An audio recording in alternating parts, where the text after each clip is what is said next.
I just recorded an 18-minute video that went on the wrong mic. So here I am redoing it. Hopefully it's more concise this time. So during the Lent season, I tried to stay away from apologetics, but I've kind of got thrown into, and it's not even apologetics to me because it's something I'm doing on the side, is engaging Eastern Orthodoxy. The reason I'm engaging Eastern Orthodoxy at all is because I wanted to be Eastern Orthodox for so long. I didn't want to be Catholic. I had so many issues with Catholicism. Um, the major points of this, one of the recent videos, obviously with Jay Dyer and me going on there and asking questions, and obviously getting irritated with his diversions and tactics and bullcrap, is like, especially when he says I'm coming in bad faith. I am only asking questions that derive naturally out of research. And if anyone's ever done, I mean, basic, if you're a freshman in college, you've done research papers, questions arise as you do more studying. And um, as I'm engaging with these topics, and reading books and talking to Eastern Orthodox people, and there's still some great people left who are willing to engage with me and stuff and ask. I'm just asking questions. It's more like cross examination, if anything. Ubi being one of them. He's been so gracious with his time. It's a lot of these people have so many people coming to them for questions. Um, but one thing that has stuck out to me, that kind of mixes a couple things together with papal infallibility, papal supremacy, and the ecumenical patriarch of the East. That's just a fun title, I guess, for them. Is what Jay Dyer accused me of being trappy. Here's the thing with trap questions: when someone says you're just asking a trap question, 99% of the time they just don't want to answer it, because reality is I asked every trap question I could before I became Catholic. Like, I want to engage this thing face on.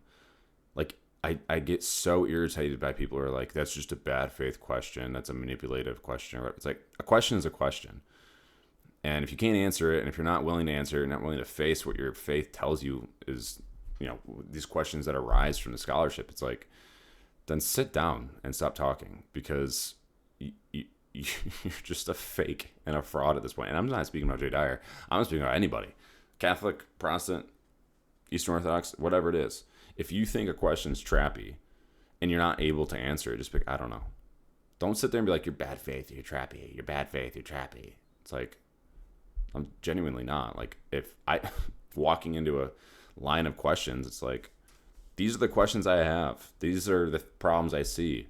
I don't have an argument, because not everything needs to be an argument. In which, to me, if someone comes with a honest question over an argument, like a statement of fact, or even a thesis, I engage that person way more graciously, because I'm like, okay, you're asking questions, like, you're not trying to come at me with an argument or whatever.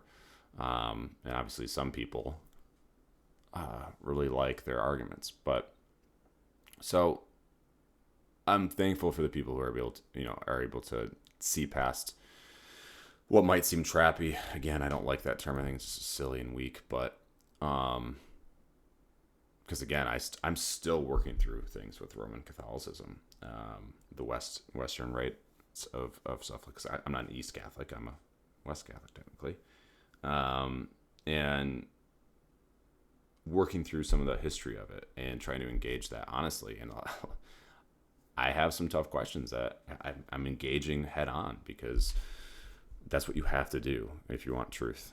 So one of the things that stood out to me was the dilemma of the authority of the ecumenical patriarchs, the EP.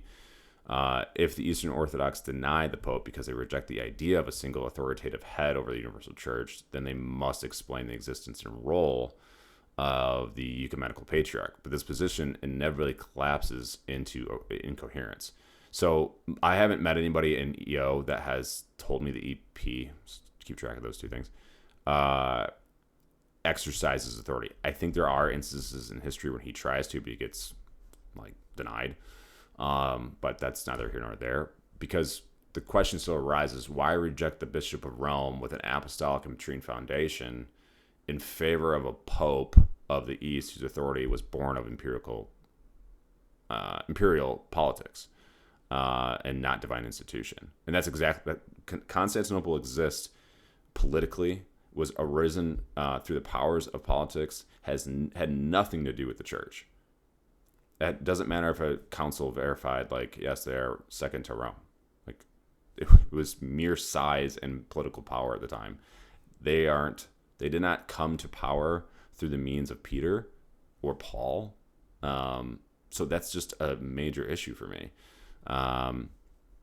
But so most likely their answer to that question is no, he's never exercised anything. It's purely honorific position with no real authority. And I think Jay even says that in his video, which again, Jay answered a couple questions very clear and concisely. It was like very helpful for me. I'm like, okay, great. Then other ones, obviously he dodged and diverted.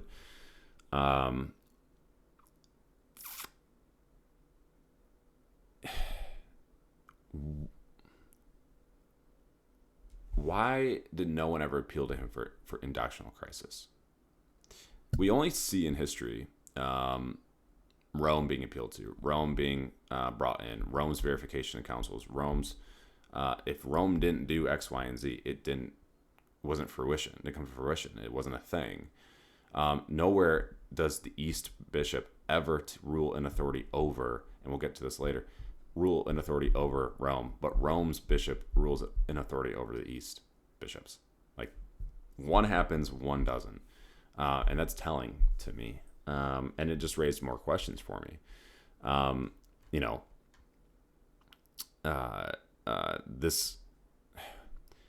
This proves that the East never believed in its own patriarchs is having the same kind of role that Rome did. And I think even Jay in the video, if I remember correctly, said that no, like they didn't have the same authority that Rome did. But then he's admitting Rome had specific authority, but then denies the papacy in the first millennium, at least infallible papacy.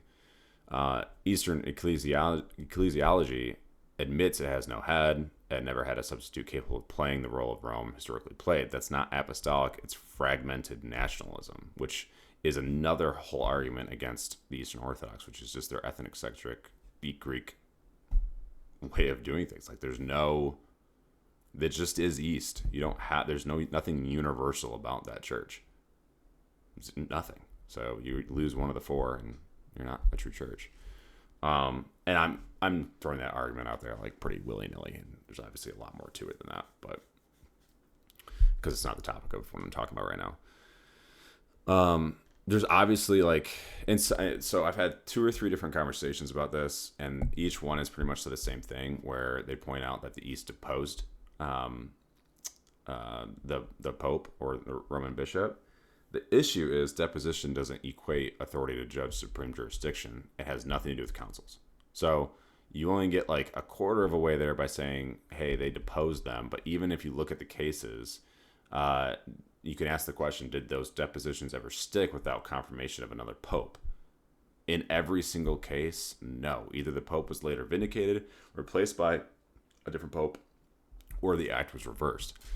Pope Honorius, the False Council of Constantinople, not to be confused with the Fourth Council of Constantinople.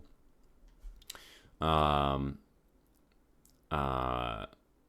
Council of Sardica, Pope Julius I, and it's an effort to show like, hey, no, the East did engage, Rome, but again, it's only like a quarter of the way there. It's never with council, it's never with doctrine.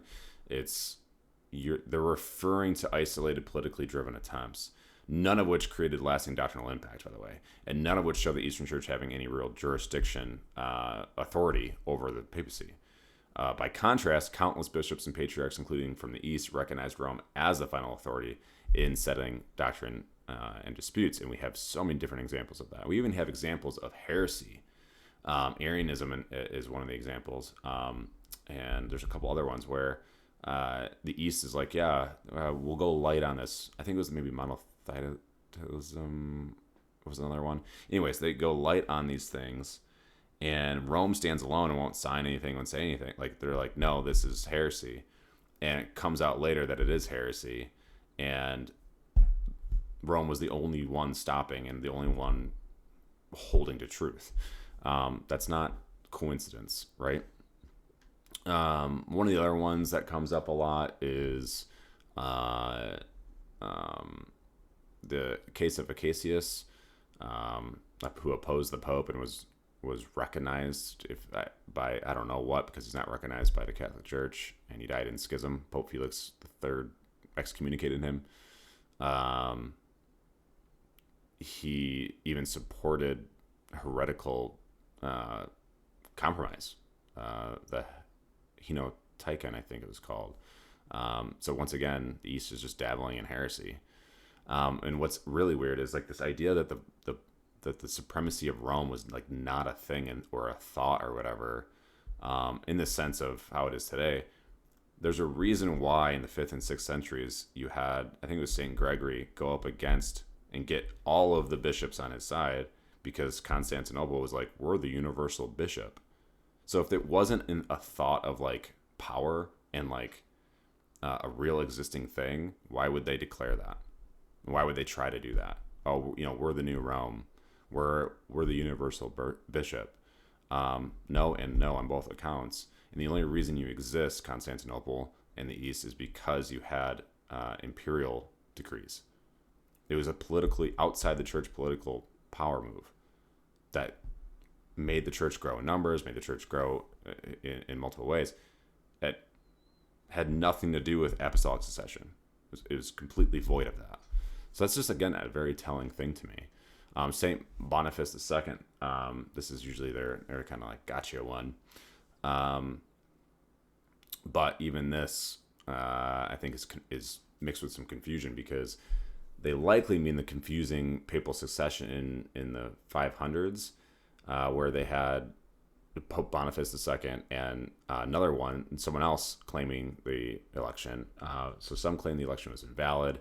Boniface later tried to designate his own successor, which the Roman clergy denied. This was an internal Roman dispute, not a case of Eastern bishops deposing the Pope. So I don't even know, like, there was a faction that grew and died out, and Boniface won. No Eastern Patriarch was ever involved. So I don't really know why they bring that up, but a couple of them brought that up a few times. Yeah, it's just interesting to just kind of have to deal with some of this stuff. I'm reading these books from Eastern Orthodox positions. I'm reading ones that are obviously counter to it, and you just don't get clarity on some of these questions because it's a book. You can't ask a question. This isn't Harry Potter. You don't get to write in it. And, Eastern Orthodox Lord Voldemort's not going to write back.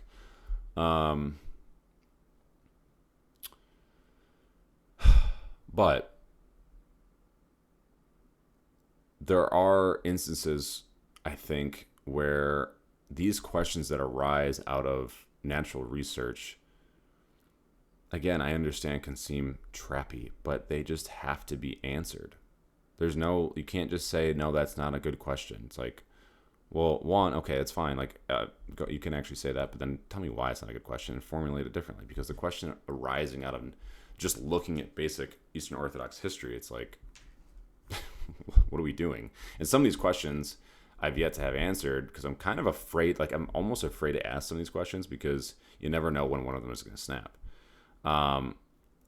Some major ones that I know the answer to now were like, was there ever a council in the first millennium that was accepted as ecumenical without a papal confirmation? No, none exists. Can you name a single universally accepted doctrinal decision in the early church that was defined against the Pope's will? No. And at best, you can do the non-ratified councils of the 1800 or the 800s. So it's at Rome. You never have to. Nothing ever needs to be ratified by the East. It's like you can't just toss that out and be like, that's not important anymore. But look, we have a ecumenical patriarch. So he has no final say, no universal binding judgments. He doesn't sit on the seat of Peter, doesn't sit on the seat of Moses. Then why does his office even exist? What is he a symbol of? This just exposes that arbitrary nature and symbolism over substance weakness of their ecclesiology, in my opinion. Again, this is where I currently stand.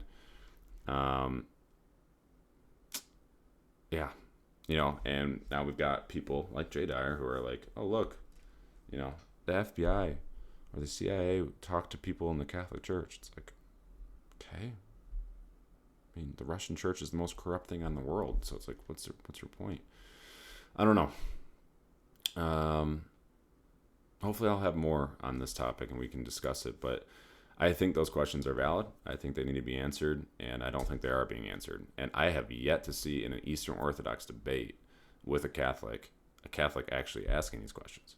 It's always over like really stupid stuff, and they're so rare to have like a good one. And that's why I actually would love to see Jay Dyer like actually debate somebody, worth their chops outside of his little Twitter bubble, but can't get everything you want. Anyways, I hope you guys enjoyed this, and I'll catch you in the next one.